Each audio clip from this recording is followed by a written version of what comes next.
Hello అండి, నమస్తే. ఈరోజు చింతకాయ రోటి పచ్చడి చెప్తున్నాను చూడండి. నేను మొన్న చింతకాయ ఊరగాయ పెట్టాను కదండి, మంచి చింతకాయలు దొరికాయి. అవి సంవత్సరం అంతా ఎన్నో రకాలుగా ఆ పచ్చడి ఉపయోగించుకోవచ్చు. దాంట్లో భాగంగా ఈరోజు పాత కాలంలో రోట్లో చేసే పచ్చడి గురించి చెప్తున్నాను. ఇది నో ఆనియన్ నో గార్లిక్ అనమాట. అన్నంలోకి, ఇంట్లోకి, బాక్సుల్లోకి, చపాతీల్లోకి, పప్పుల్లోకి అన్నీ వాడేసుకోవచ్చు అనమాట. ఈ చింతకాయ పచ్చడి ఈ బౌల్, కరెక్ట్గా ఈ బౌల్ అంతా నేను ఈరోజు చేస్తున్నానండి. కొంచెం కొంచెం చేసుకుంటే ఎక్కువ సువాసనతో ఉంటుంది. ఎండుమిరపకాయలు, మెంతులు, ఆవాలు, ఇంగువ ఇవేనండి వాడేది. వీటికి సరిపడినంతగా వేపుకోవటానికి సరిపడినంత నూనె అనమాట. సో ఈ బౌల్లోకి ఈ చింతకాయ పచ్చడి తీసుకుని కరెక్ట్గా ఈ బౌల్ అంతా చేస్తున్నానండి. ఎప్పటికప్పుడు చేసుకుంటే ఫ్రెష్ అని చెప్పాను కదండి. ఈ చింతకాయ పచ్చడి ఉంది కదండి, ఇలా అయినా సరే మీరు చేసేసిన తర్వాత రోట్లో దంచిన రోటి పచ్చడి అయినా సరే, ప్రతిరోజు చేసుకునే ఆకుకూర పప్పుల్లో భలే రుచిగా ఉంటుందండి. చక్కటి రుచి వస్తుందనమాట. ఎక్కడైతే మీరు చింతపండు వాడతారో దాని బదులు ఈ చింతకాయ పచ్చడి వాడారంటే రుచి ఇనుమడిస్తుంది, ఆరోగ్యం కూడాను. ఈవెన్ పానీపూరిలో కూడా వాడతారండి ఈ చింతకాయ. ఇలానే వేసుకుని పానీపూరి వాటర్లో కూడా వేసుకుంటారనమాట, చాలా బాగుంటుంది. సో ఈ కప్పు చింతకాయ పచ్చడి ఇప్పుడు నేను చేస్తున్నాను. ఒక మూకుడు పెట్టుకుని పోపుకి వేయించుకోవటానికి సరిపడినంత కరెక్ట్గా నూనె పోసుకుని, ఆ నూనె బాగా వేడెక్కిన తర్వాత మనం రెడీ పెట్టుకున్న ఈ కారం మీ రుచికి అనుగుణంగా వేసుకోండి. మీరు ఎక్కువ కారాలు తినేటట్టయితే ఇంకొంచెం మిరపకాయలు వేసుకోవచ్చు. ఎందుకంటే పులుపు డామినేట్ చేసేస్తుంది కాబట్టి మిరపకాయలు ఎక్కువే పడతాయి. ఈ ఆవాలు, మెంతులు కూడా వేసేసుకొని చక్కగా నెమ్మదిగా మీడియం సైజ్ సెగ పెట్టుకొని మీడియం ఫ్లేమ్లో చక్కగా వేయించేసుకోండి. ఇల్లంతా ఘుమఘుమలాడిపోతూ ఉంటుందండి ఈ పోపు. ఇవి మొత్తం వేగిపోయిన తర్వాత రుచికి ఇంగువ వేసుకోవాలండి. మనము నో ఆనియన్ నో గార్లిక్ కదండి, వీటిలో అవేమి వాడం కాబట్టి చక్కగా ఇంగువ ఈ రుచి అన్నిటినీ ఇది చేస్తుంది అనమాట. ఇంత వేపుకుంటే సరిపోతుందండి. మెంతులు వేగితే కమ్మని రుచితో ఉంటాయి, పంటికింత పట్టా కూడా హెల్దీ అనమాట.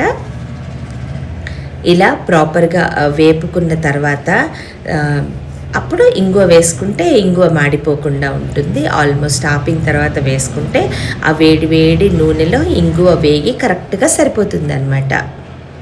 ఇలా చక్కగా వేపేసుకోండి. ఈ పోపు చల్లారిన తర్వాత రోలు శుభ్రంగా కడిగి తుడిచి అట్టు పెట్టుకోండి. నేను ఇందాక కడిగేసాను, ఇప్పుడు తుడుస్తున్నాను. దీనికి ఏమాత్రం తడి లేకుండా చూసుకుంటే పచ్చడి అసలు పాడవదనమాట. మీరు తర్వాత నేను వీటితో ఓన్లీ పచ్చిమిరపకాయలది కూడా చూపిస్తాను. ఇదే కాకుండా దీంట్లో ఈ ఈ పండు మిరపళ్ళు చింతకాయ, గోంగూర చింతకాయ, టొమాటో చింతకాయల రకరకాలు కూడా చేసుకోవచ్చు. ఈ వేగిన పోపంతా రోట్లో వేసేసుకోండి. నూనె ఉన్నా కూడా పర్వాలేదండి. లాస్ట్కి చింతకాయ పచ్చడి అంతా ఇదైపోయిన తర్వాత మనం మళ్ళీ ఇందులో తీసుకోవచ్చు. పచ్చడంతా, రోటి పచ్చడంతా అయిపోయిన తర్వాత ఆ పచ్చడిని మళ్ళీ నూనెలో తీసుకుందాము. దీనికి ఈ పోపుకి సరిపడా మాత్రమే నేను ఇప్పుడు ఉప్పు వేస్తున్నానండి. ఎందుకంటే ఆల్రెడీ చింతకాయ పచ్చడిలో ఉప్పు, పసుపు, మెంతి పొడి కొంచెం కొంచెం ఉన్నాయి కాబట్టి ఈ పోపుకి సరిపడా మాత్రమే ఉప్పు వేసుకుని నెమ్మదిగా దంచుకుంటూ కచ్చా పచ్చాగా దంచుకోండి. పేస్ట్ ఇదే కనుక మీకు రోట్లో దంచుకునే టైం లేకపోతే మీరు మిక్సీ వేసుకోండి. బట్ మొత్తంగా పేస్ట్గా పౌడర్గా వేసుకోవద్దండి, మీకు రుచి రాదనమాట. ఇలా వేసుకుంటూ ఉంటే ఈ చిల్లీ ఫ్లేక్స్, వేగిన మెంతులు, ఆవాలు, ఈ ఫ్లేవర్ అంతా వస్తుంది కాబట్టి రుచిగా ఉంటుంది. ఇలా చక్కగా కలియ నూరేసుకోవాలండి. పోపు అంతా ఇలా నూరుకుంటే చక్కగా మనకు కావాల్సిన కన్సిస్టెన్సీలో మెత్తగా నలుగుతుందన్నమాట. ఇలా నూరుకోవాలి. ఇవన్నీ పూర్వకాలపు ఎక్సర్సైజెస్ టైప్ అండి. ఇన్ని చేస్తే కానీ ఒక రుచికరమైన పచ్చడి తయారయ్యేది కాదు. ఇప్పుడు పాపం విమెన్ ఎంత ఆఫీసులు అవి ఇవి వెళ్ళి వాళ్ళకి అసలు ఇంత చేయాలంటే టైం కూడా సరిపోదు. ఇలా ఇంత అయితే సరిపోతుందండి, ఇంతకన్నా నూరక్కర్లేదు. ఇలా మెదిగితే చాలు. ఇప్పుడు ఇందులో మనం కప్పులో ఇందాక తీసి పెట్టుకున్నాం కదండి పచ్చడి, అది ఇందులో వేసేసి ఆ పోపు ఈ పచ్చడి అంతా కలిసేలాగా మొత్తంగా నెమ్మదిగా నూరుకోవాలండి. నేను చెప్పాను చూడండి, ఈ పచ్చడంతా నూరుకున్న తర్వాత మీకు ఇది అస్సలు లాస్ట్లో కూడా పడేయద్దండి. ఎండిపోయినట్టు అనిపించినా కూడా కొంచెం వాటర్ వేసేసి, మీరు అన్ని రకాల ఆకుకూరల పప్పులు చేస్తూ ఉంటారు కదా, ఆ పప్పు దించే ముందు ఆ వాటర్ వడగట్టి ఆ పప్పులో వేసేసుకుంటే భలే రుచిగా ఉంటుందండి. విటమిన్ సి అత్యధికంగా ఉంది. ఈ చింతకాయ పచ్చడి ఎంత పాతదైనా కూడా అంత ఆపరేషన్స్ సర్జరీలు అయిన వాళ్ళు కూడా హ్యాపీగా తినేయచ్చు అనమాట. కాబట్టి పథ్యానికి కూడా మంచి ఆతరువు. బాక్సుల్లో కూడా రకరకాల పప్పులు, కూరలు, వేపుళ్ళు పెట్టుకుంటాం కదా, ఎప్పుడైనా టైం లేనప్పుడు మంచిగా కొంచెం నూనె వేసుకుని ఈ పచ్చడి బాక్సులో కనుక తీసుకెళ్ళామంటే అసలు ఇంట్రెస్టింగ్ లంచ్ అనమాట అది. తినే వాళ్ళైతే కనుక కొంచెం ఆనియన్, పచ్చిమిర్చి అవి పక్కన పెట్టుకొని తీసుకెళ్తే కూడా బాగుంటుంది. ఈ కన్సిస్టెన్సీ చాలండి, ఇంతగా నలిగితే సరిపోతుంది. మేము యాక్చువల్లీ తినం కాబట్టి నో ఆనియన్, నో గార్లిక్ ఇందులో నేను ఏమీ వేయట్లేదు. తినేవాళ్ళైతే కలుపుకోవచ్చు. పచ్చడంతా నూరేసిన తర్వాత ఇలా కొంచెం ఆయిల్ వేసేసుకుని మళ్ళీ కలిపి నూరేసుకోండి. దంచొద్దండి, ఇలా మెత్తగా కలిపేసేసుకోండి ఈ రోకలితోటి.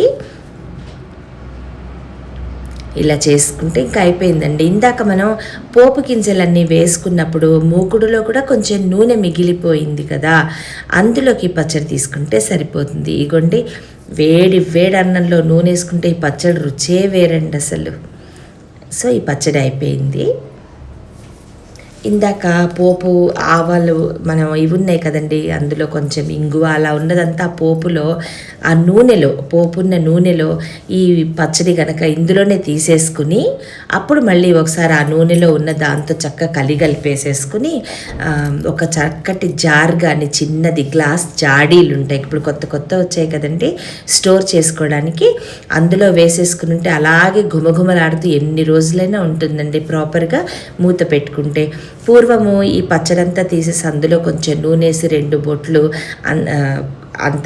అన్నం వేసి అందులో నూనెసి చక్కగా పిల్లలకి ముద్దలు కలిపి పెట్టేసేవాళ్ళండి. ఎంత రుచికి రుచి, బలానికి బలం. అప్పట్లో రాగానే ఈ స్నాక్స్లు, ఈ పిజ్జాలు అప్పుడు ఏమీ లేవు కదండి ఆ టైంలో, అంతా కూడా ఇవే తినేవాళ్ళు పిల్లలు. మాకు పెద్ద బేసిన్లో అన్నం వేసుకుని ఇంత కలిపేసి ముద్దలు పెట్టేసేవాళ్ళు. పిల్లలందరికీ రౌండ్గా కూర్చోబెట్టేసి ఇలా రోట్లో అన్నం వేసి కలిపేసి అనమాట.